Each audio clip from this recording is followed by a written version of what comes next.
Senhor Jesus, amém? Amém. É um prazer estar aqui mais uma vez, agora a gente num cenário diferente, né? Estamos do lado de fora, mas nós sabemos que o importante é que o Senhor está aqui, né? Não importa onde a gente esteja, não importa se é do lado de dentro, se é do lado de fora de um templo, nós somos a igreja do Senhor, nós representamos o Senhor na terra, e a Bíblia diz que onde estiver 2 ou 3 reunidos, aqui nós temos mais do que isso, Ele está presente. Então é uma promessa e um cumprimento nas nossas vidas. Nós abraçamos isso de uma forma muito especial. Eu trago a saudação dos meus pastores, pastor Ailton Siqueira, pastora Adriana Siqueira. Eu sou da Igreja Batista Nova Filadélfia, em Campo Grande. E agradeço a liderança dessa igreja por esse convite mais uma vez, né? Pastor Silvio e todo o seu ministério. É sempre um prazer estar aqui com os irmãos tão queridos, que vocês fazem parte da nossa vida. E eu agradeço por todo o carinho que vocês têm com meus pais, né? Porque vocês acolhem eles, cuidam deles, e isso é muito importante pra gente. Estou aqui com meu esposo, Carlos, minha filha Midian e meu filho Miguel. Estão aqui juntos comigo. Nós vamos ouvir a palavra do Senhor. Essa palavra tão poderosa, essa palavra tão maravilhosa, que tem mudado as nossas vidas em todo esse tempo, né? Que servimos ao Senhor. Nós vamos falar de um Deus que cuida da gente de uma forma muito especial. Eu queria ler com os irmãos no livro de Lucas, no capítulo 7. Muito obrigada, querida. Lucas, no capítulo 7, eu estarei lendo alguns versículos do 11 até o 17. Por mais que esse texto pareça representar algo de morte, mas hoje nós vamos falar de vida. Porque sempre quando a gente fala de Jesus, a gente fala de algo que Ele pode fazer. E uma das coisas que Deus pode fazer é vida, é dar vida, é mudar a vida, é transformar a vida. Então nós vamos falar sobre a ressurreição do filho de uma viúva, mas nós vamos falar de um Deus poderoso, né? O Senhor da vida. Diz assim a palavra do Senhor. Pouco depois, Jesus foi para uma cidade chamada Naim, e os seus discípulos e numerosa multidão iam com ele. Ao aproximar-se do portão da cidade, eis que saiu o enterro do filho único de uma viúva, e grande multidão da cidade ia com ela. Ao vê-la, o Senhor se compadeceu dela e lhe disse: não chore. Chegando-se, tocou no caixão, e os que estavam carregando pararam. Então Jesus disse: jovem, eu ordeno a você, levante-se. O que estava morto sentou-se e passou a falar. Jesus o restituiu à sua mãe. Todos ficaram possuídos de temor, glorificavam a Deus, dizendo: grande profeta se levantou entre nós. Deus visitou o seu povo. Esta notícia a respeito de Jesus se espalhou por toda a Judeia e por toda aquela região. Louvado seja o nome do Senhor. Bem, irmãos, aqui, né, nós vemos nessa passagem que Jesus vinha de um lugar. Eu vou contar para vocês um pouquinho antes e o decorrer dessa história. Um pouquinho antes, Jesus estava num outro lugar, numa outra cidade, e ele já tinha falado sobre as bem-aventuranças por uma multidão de pessoas. E essas pessoas estavam acompanhando ele. Ele foi para Samaria. Chegando lá, ele curou o filho do centurião que estava doente. O filho não, o servo do centurião que estava doente. Ele curou. E ele estava indo para Naim. Ele saiu desse cenário de festa, de alegria, mesmo em multidão, com seus discípulos. Ele tinha falado do amor de Deus, ele tinha falado sobre as boas novas, ele já tinha colocado para eles coisas novas. E essa multidão estava acompanhando Jesus de uma forma alegre, feliz e radiante, uma palavra transformadora, uma palavra de vitória. E de repente, para entrar numa cidade, se depara uma outra multidão. A Bíblia diz que quando Jesus se depara com essa multidão, era a multidão que estava com ele e uma multidão que estava num cortejo, trazendo ali um corpo de um jovem, que mais do que isso, vinha uma mãe, que a Bíblia não diz o nome, mas diz características fortíssimas dessa mulher.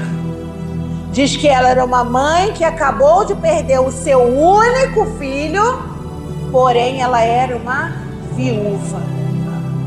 Irmãos, isso é uma característica muito forte, porque nós estamos falando já de um cenário de morte, de um cenário de dor, de um cenário complicado, mas nós estamos falando de uma pessoa que estava diante daquela situação, porém não relata-se que ela conhecia Jesus, não relata que ela pediu nada para Jesus, mas relata que quando uma multidão se deparou com a outra, algo aconteceu.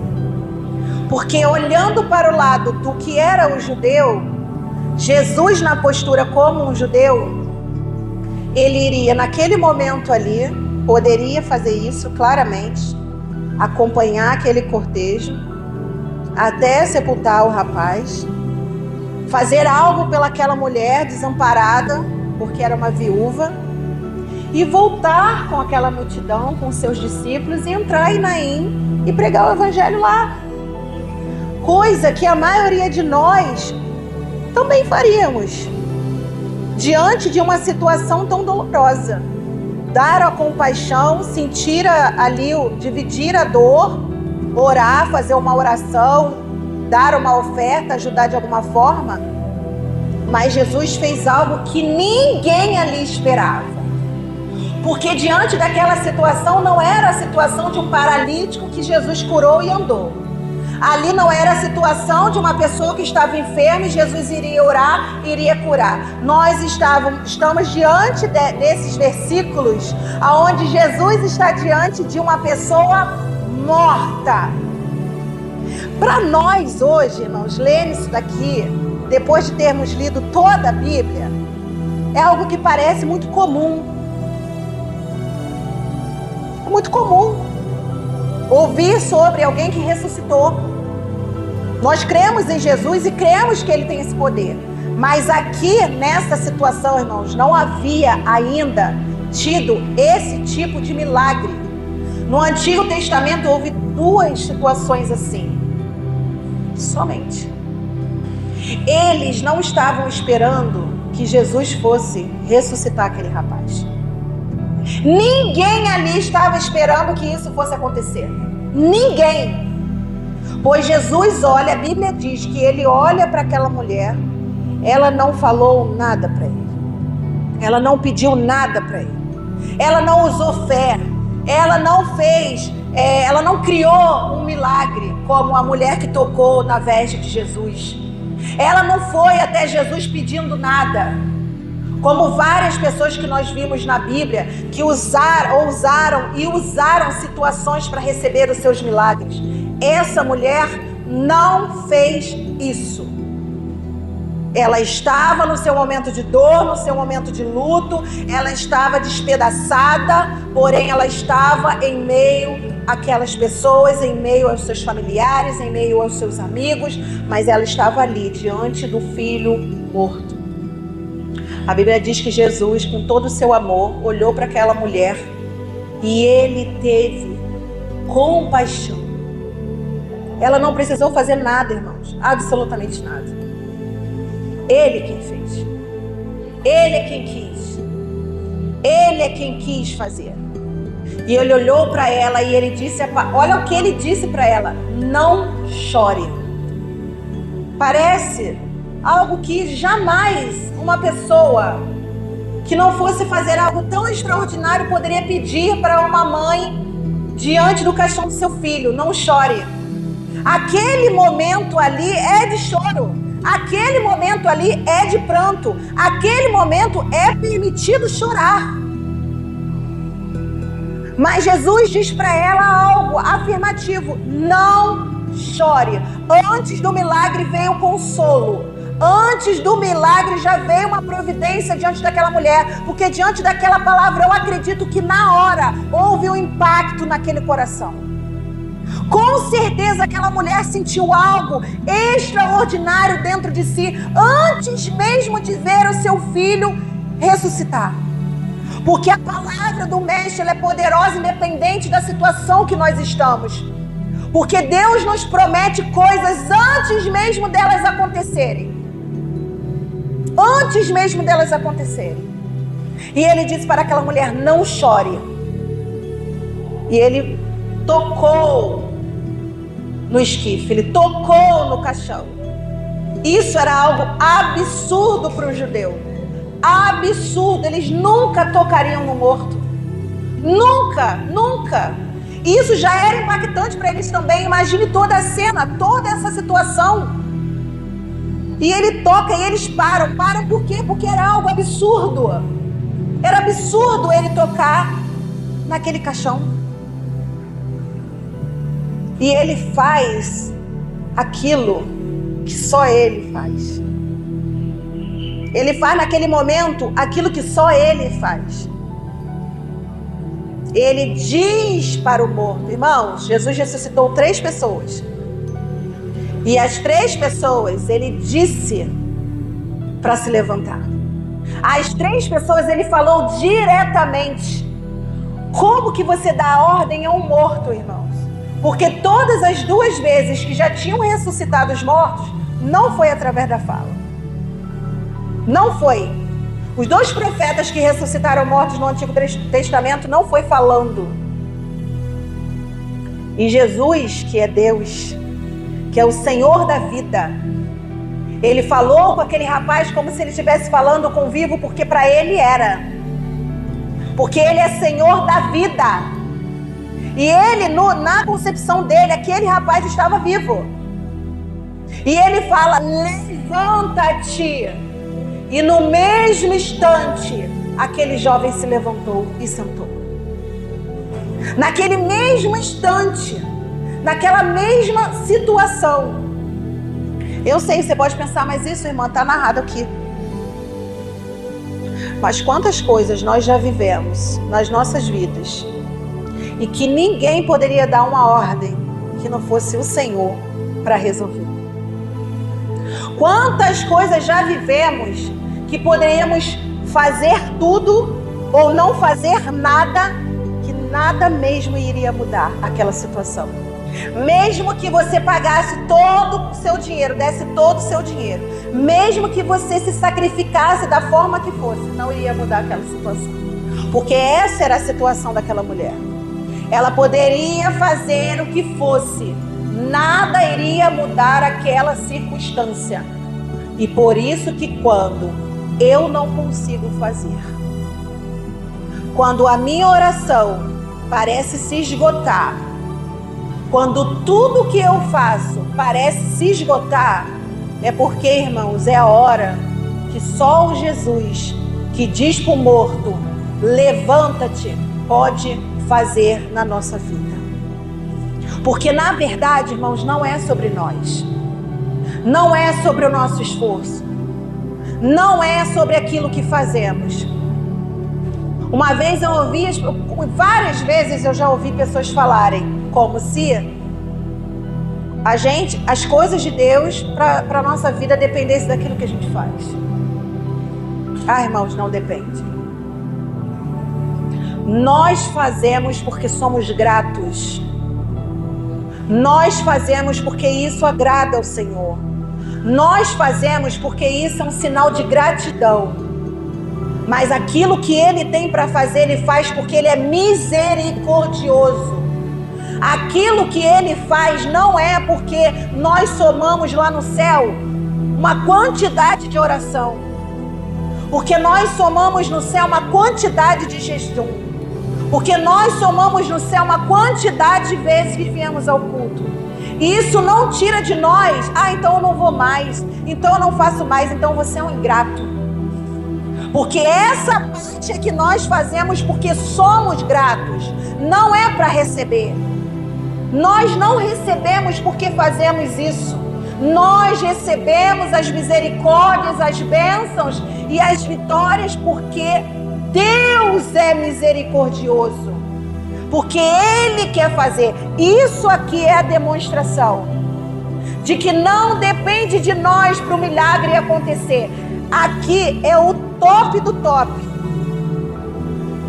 Ele ressuscitou um jovem que estava morto, filho de uma mulher que estava já viúva, sofrida com a vida. Mas Ele fez por ela, mesmo sem ela fazer nada por Ele. O que eu quero deixar para os irmãos nessa noite, com essa história aqui, com o testemunho dessa mulher, da vida dessa mulher, de todas essas pessoas, é que nós podemos estar até na multidão que estava acompanhando Jesus, ou podemos estar na multidão que estava acompanhando aquela mulher, ou muitas das vezes podemos ser aquela mulher. Independente aonde estejamos, o Senhor permanece fiel, porque Ele é o Senhor da vida. Não importa se estamos na alegria, não importa se estamos apenas acompanhando uma pessoa em sofrimento, não importa se nós somos a pessoa que está sofrendo. Jesus, Ele é o Senhor da vida. Ele está presente em qualquer situação que estejamos passando. Não importa. Nós estamos no primeiro mês desse ano, de 2026. Chega, é estranho a gente entender que já virou o ano, já estamos num outro ano, até a gente se acostumar. Mas o que o Senhor quer dizer para nós nessa noite, o Senhor quer nos dizer nessa noite, é que há um ano inteiro ainda. E que se ainda não entendemos o Senhor da vida em nós, Ele está nos dando oportunidade de mudar esse caminho. Se fazíamos pensando que iríamos receber algo em troca, se fazíamos muito, achando que receberemos muito, estamos completamente enganados. E se fazemos pouco, porque achamos que Deus vai fazer a si mesmo, estamos no mesmo engano. Porque Ele faz, porque Ele é Deus. Ele faz porque Ele nos ama. Ele faz porque a palavra dEle não volta atrás. Ele faz porque Ele é o Senhor das nossas vidas. Independente se estamos fazendo ou não. Mas por que fazemos? Porque nós o amamos. Fazemos porque entendemos que nós temos que fazer por amor e gratidão. Porque antes da gente amá-lo, Ele nos amou primeiro. Porque antes que ousamos entender que estávamos em pecado, Ele morreu por nós pelos nossos pecados. Antes mesmo que a gente oferecesse qualquer coisa para Ele, Ele se ofereceu por nós. Essa palavra que parece de morte, mas ela é confrontada com a vida, diz muito sobre nós, porque todos nós estamos caminhando para isso aqui. Porém, aonde vamos estar? É isso que Jesus quer que nós meditemos nesse ano que se inicia. O que tipo de crente nós seremos nesse ano? Que tipo de servos de Deus nós seremos esse ano? Porque Ele é Deus sobre todas as coisas, independente das circunstâncias, independente do que estejamos vivendo, Ele vai continuar sendo o Senhor da vida. O que vai mudar no decurso desse ano são as nossas atitudes diante de tudo que Ele tem feito e tem falado. Vocês vão ouvir muitas palavras nesse altar. Vocês vão ouvir muito direcionamento de Deus nesse altar. E que nós possamos, eu vou ouvir muito direcionamento de Deus nesse ano. O que nós iremos fazer com tudo que o Senhor irá dizer. Porque essa mulher, na hora que Jesus falou, não chore, Ele tinha algo para fazer na vida dela e Ele fez. Quando o Senhor te der um direcionamento esse ano, pare para ouvir. Independente aonde você esteja, o que você esteja vivendo, ouça a voz do seu Senhor, porque o direcionamento que Ele te dá vai ser aquilo que Ele irá fazer na sua vida e na minha vida. Essa mulher não precisou fazer nada e recebeu algo de tremendo na vida dela. Porém, com certeza, porque Deus não faz nada que não seja para a glória do nome dEle. E com certeza, aquela multidão que Jesus estava levando, ela dobrou. Porque depois do que eles viram, com certeza eles acompanharam a Jesus na volta para Naim. Porque agora aquele rapaz estava sentado e já estava falando. E Deus faz assim, irmãos, Ele sempre tem um propósito e um objetivo sobre algo que Ele vai fazer. Não era só ressuscitar o morto, era restituir algo na vida daquela mulher. Uma viúva naquele tempo, irmãos, ela já era desamparada. E se ela perdesse o filho dela, ela estava à mercê da sociedade. Ela não tinha mais nada. Ela perdeu toda a esperança de um futuro. Porque um filho para aquela mulher representava a esperança de futuro. Ali ela estava enterrando o filho e toda a sua esperança de vida. Mas Deus não faz nada pela metade. Quando Ele ressuscitou aquele jovem e entregou para sua mãe, a Bíblia diz que Jesus chama ela, entrega para ela, porque Ele restitui àquela mulher o direito e uma esperança. Porque aquele filho seria o apoio da sua vida. Deus não nos dá direcionamento para aquilo, para um caminho em vão. Deus não nos dá uma palavra para algo que não vai acontecer nada no final. Não. Ele já tem um final preparado. Quando Jesus falou para ela, não chore. E quando Jesus tocou naquele chifre, Ele tinha já algo para ser feito. Hoje Deus separou algo para nós. E com certeza já está preparado.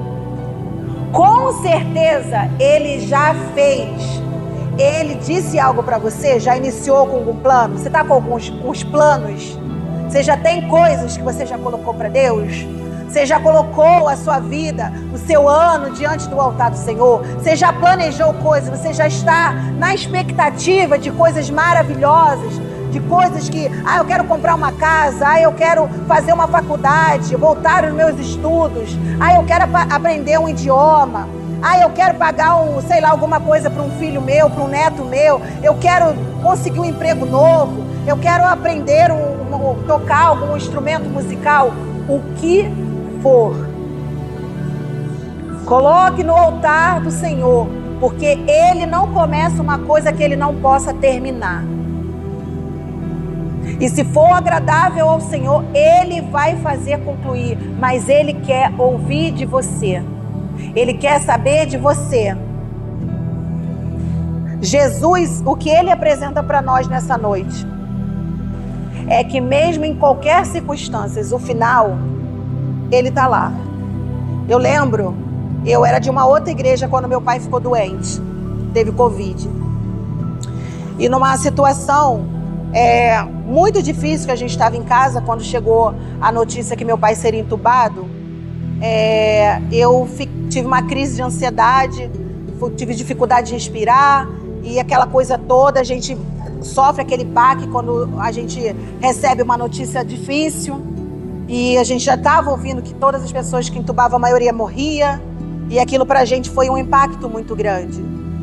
E eu lembro que esse antigo meu pastor, ele falou assim para mim: Sabrina, eu não sei o que vai acontecer, mas eu sei de uma coisa: você está olhando um futuro sem Jesus lá,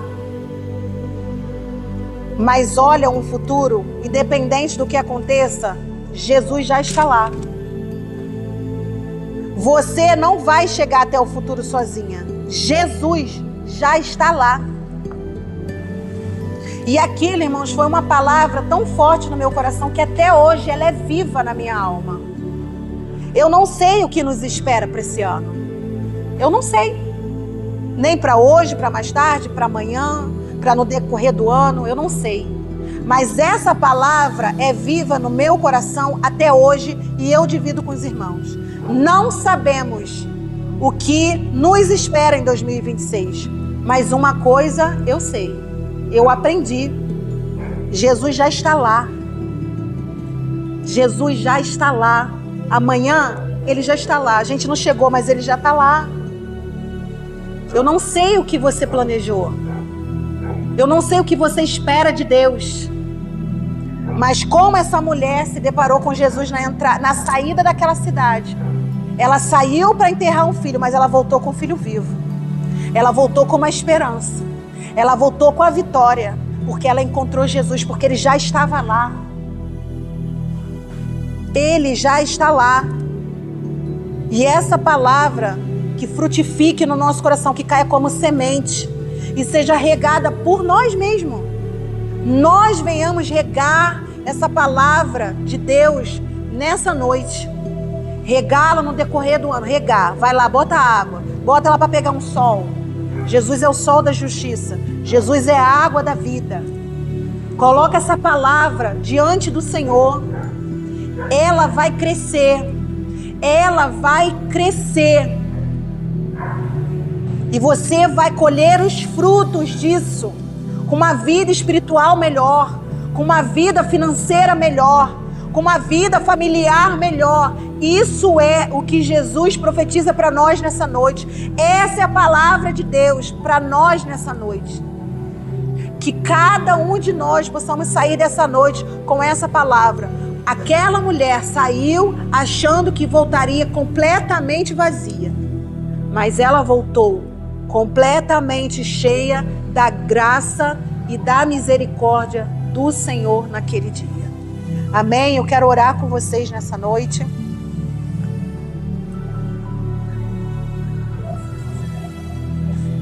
Senhor, nós te louvamos por essa palavra. Nós te louvamos, Senhor, porque Tu estás nesse lugar. Nós te louvamos, Senhor, porque Tu és digno de toda honra, de toda glória, de todo louvor, Senhor. Ó Pai, muito obrigado, Senhor, pela Sua misericórdia. Obrigado porque o Senhor é o Senhor da vida e não da morte. Porque a promessa que o Senhor nos deu, Senhor, é que naquele grande dia, todos nós estaremos contigo, Senhor.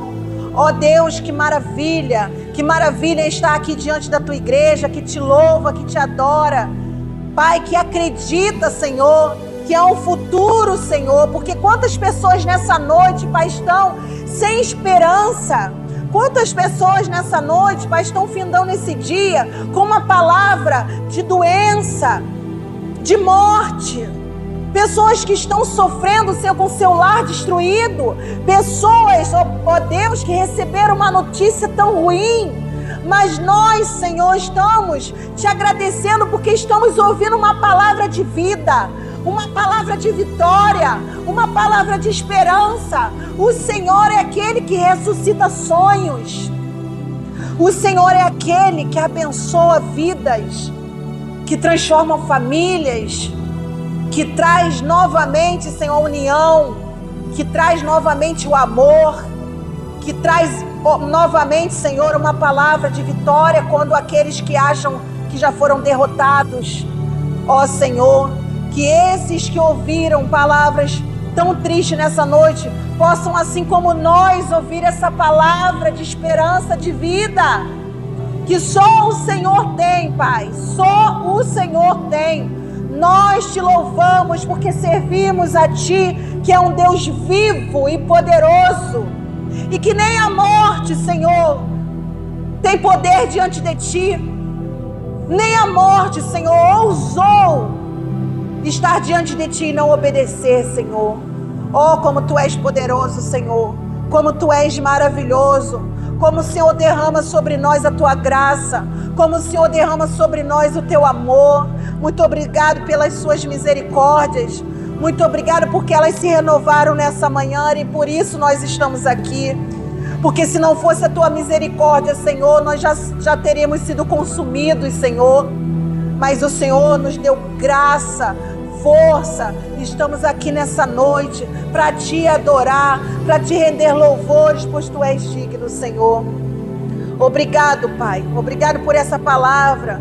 Que ela seja como semente aos nossos corações. Porque ainda que estejamos em circunstâncias difíceis, em situações complicadas, Ó Senhor, e muitos dos meus irmãos, eu não sei como eles estão vivendo, mas eles podem estar em situações, Senhor, de dúvida, que o Senhor possa esclarecer, que o Senhor possa trazer o entendimento, que o Senhor possa trazer, Senhor, a luz sobre essas situações que estão no escuro.